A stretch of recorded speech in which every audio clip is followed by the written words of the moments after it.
नमस्कार। मैं डॉक्टर ओम प्रकाश बैरवा, सहायक आचार्य संस्कृत, राजकीय स्नातकोत्तर महाविद्यालय झालावाड़।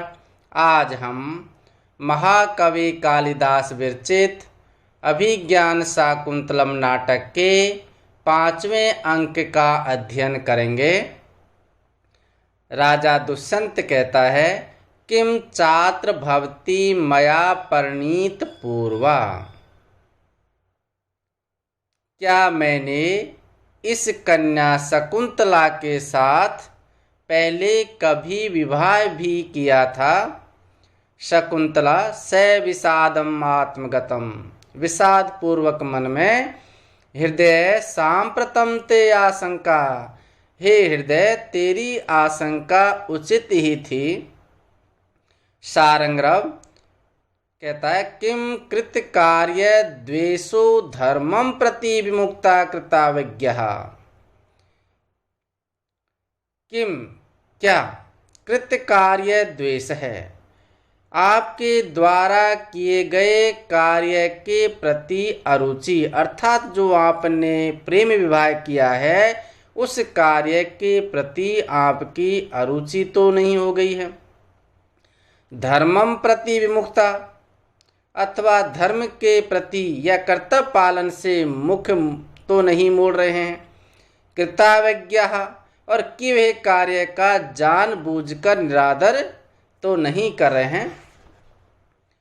क्या किए हुए कार्य के प्रति आपकी अरुचि हो रही है, अथवा आप कर्तव्य पालन की ओर से मुख मोड़ रहे हैं, अथवा किए हुए कार्य के प्रति निरादर कर रहे हैं। राजा दुष्यंत कहता है, कुतो अयम असत कल्पना प्रश्न है। झूठी कल्पना पर आश्रित यह प्रश्न कहाँ से उपस्थित हुआ। सारंगरव कहता है, मूर्छयन्ति अमी विकारः प्रायेण ऐश्वर्यमत्तेषु। ऐश्वर्यमत्तेषु प्रायेण अमी विकारः मूर्छन्ति। ऐश्वर्य जो प्रमत्तेषु है, वैभव के कारण मत वाले लोगों में, प्रायेण प्रायः अमी विकारः इस प्रकार के मन के विकार मूर्छन्ति बढ़ते हैं। वैभव के कारण मत जनों में प्रायः ऐसे मनोविकार बढ़ते ही रहते हैं। राजा द्वारा दिए गए उत्तरों को सुनकर सारंगरव क्रोधित हो उठता है। वह व्यंग्यवाणी भाषा में राजा से इस प्रकार कहता है, क्या अब अपने किए काम पर पश्चाताप हो रहा है, अर्थात जो तुमने गुरुजनों की उपेक्षा कर इस शकुंतला के साथ जो प्रेम विवाह किया था उसे अब अनुचित समझकर पश्चाताप कर रहे हो, अथवा धर्म के प्रति यह आपकी परांगमुखता है, अर्थात आप कर्तव्य पालन से विमुख हो रहे हैं, अथवा आप जानबूझकर भी किए काम को भुला देना चाहते हैं, अर्थात जो आपने समझ बूझकर या जानबूझकर प्रतिज्ञा पूर्वक इसके साथ विवाह किया था उसे अब भूल जाना चाहते हैं। सारंगरव की ये बात सुनकर राजा बीच में ही उसे रोक कर कहता है कि मेरे विषय में ऐसी झूठी कल्पना का तो प्रश्न ही नहीं उठता। परंतु सारंगरव अपने कथन को पूरा करता हुआ कहता है कि ऐसा प्राय देखा जाता है कि जो लोग वैभव के कारण मदान्ध हो जाते हैं उनमें कृतकार्य द्वेष आदि मनोविकार प्राय उत्पन्न हो जाते हैं।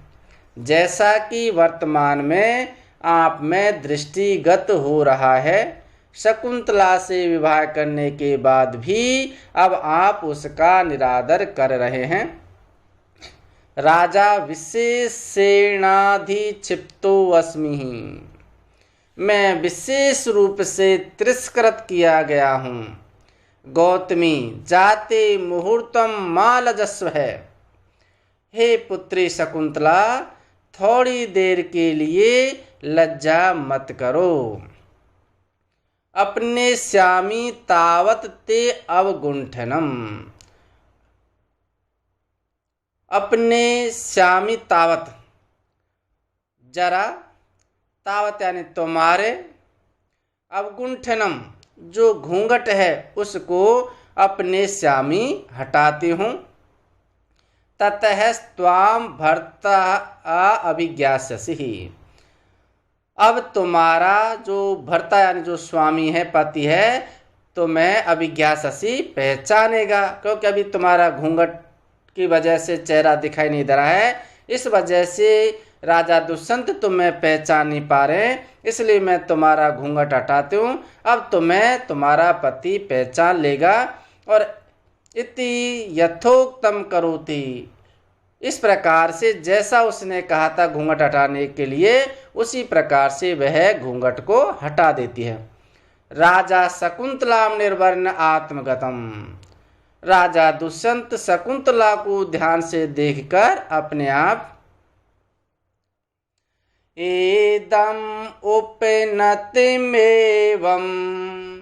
रूपम क्लिष्टे कांते प्रथम परिगृहीतं शान्यवेत्य व्यसने भ्रमर इव विभाते कुंदमन्तस्तु सारं न च खलु परिभोक्तुं नैव शक्नोमि हतुम्। इदं उपनतम एवं रूपम अक्लिष्ट कांति प्रथम परिगृहीतम स्यात् न वा इति अव्यवसयन् भ्रमर इव विभाते कुंदम अंतस्तुसारम न च खलु परिभोक्तुम न एव शक्नोमि हातुम्। एवं उपनतम इदम, एवं इस प्रकार से, उपनतम प्राप्त हुए, इदम इस प्रकार प्राप्त हुए, इस निर्दुष्ट कांति वाले अक्लिष्ट कांति रूपम प्रथमम परिगृहीतम स्यात् न वा। अक्लिष्ट कांति निर्दोष शोभा वाली, रूपम रूप वाले, रूप को प्रथमम पहले, परिगृहीतम विवाह रूप में स्वीकार किया है, स्यात् नैवा अथवा नहीं किया है। इस प्रकार प्राप्त हुए इस निर्दुष्ट कांति वाले सौंदर्य को मैंने कभी पहले पत्नी रूप में स्वीकार किया था अथवा नहीं, इस प्रकार निश्चय न कर सकता हुआ। विभाते अंतः तुषारम, विभाते प्रातः काल है, अंतः तुषारम, तुषार यानी ओस से, अंत यानी अंदर भरे हुए, ओस से भरे हुए कुंदम, कुंद के पुष्प को, भ्रमर इव है, भ्रमर यानी भौरे के, इव यानी समान, न च खलु परिभोक्तुम, च यानी और नया नहीं, खलु यानी निश्चय, परिभोक्तुम उपभोग कर सकता हूँ, नैव हातुम शक्नोमि, और नैव यानी नहीं, हातुम यानी छोड़, और शक्नोमि यानी सकता हूँ, और नहीं मैं इसे छोड़ सकता हूँ। प्रातः कालोस से भरे कुंद पुष्प को भ्रमर के समान मैं न तो इसका उपभोग ही कर सकता हूँ और न इसे छोड़ ही सकता हूँ।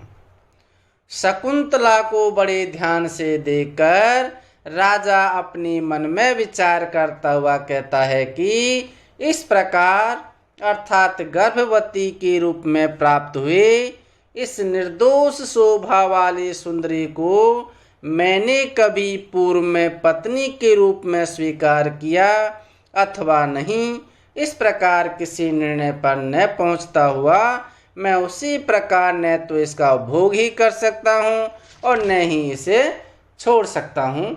जिस प्रकार एक भ्रमर उस कुंद के पुष्प को जिसमें कि ओस भरा हुआ है न तो उपभोग ही कर सकता है, अर्थात न तो उसके रस को ही ग्रहण कर सकता है और न उसको छोड़ ही सकता है, राजा दुविधा में अपने आप को महसूस कर रहा है।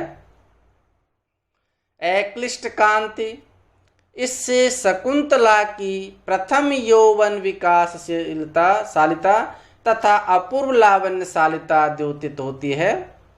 विभाते अंतः तुषारम, इससे द्योतित होता है कि जिस प्रकार प्रातः काल ओस से भरे हुए कुंद पुष्प के रस को भ्रमण नहीं कर पाता, उसी प्रकार शापावृत्त शकुंतला के सौंदर्य रस का पान राजा नहीं कर पाता।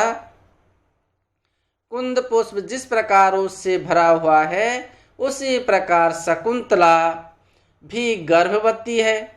तुषार स्पर्श के असह्य होने से भ्रमर उस पर नहीं बैठता, इसी प्रकार गर्भवती रमणी का ग्रहण धर्मात्मा राजा भी नहीं कर सकता है। विभाते कहने का आशय यह है कि प्रातः काल होने पर सूर्य की किरणों से तुषार कणों के हट जाने पर मकरंद का भोग अवश्य होगा, उसी प्रकार यहाँ पर भी अभिज्ञान के दर्शन अर्थात अंगूठी के दर्शन से शाप की समाप्ति हो जाने पर शकुंतला की प्राप्ति अवश्य होगी। इस पद्य में उपमा के द्वारा स्थायी भाव रति की अविच्छिन्नता ध्वनित होती है। यहाँ शकुंतला की उपमा ओस की बूंदों से युक्त कुंद के पुष्प से दी गई है। जिस प्रकार कुंद के मध्य भाग में ओस के कण विद्यमान हैं, उसी प्रकार शकुंतला के उदर में बालक विद्यमान हैं। अतः दोनों की सुकुमारता, सौंदर्य एवं गुण संपन्नता एक सी ही है। इस पद्य में मालिनी छंद है।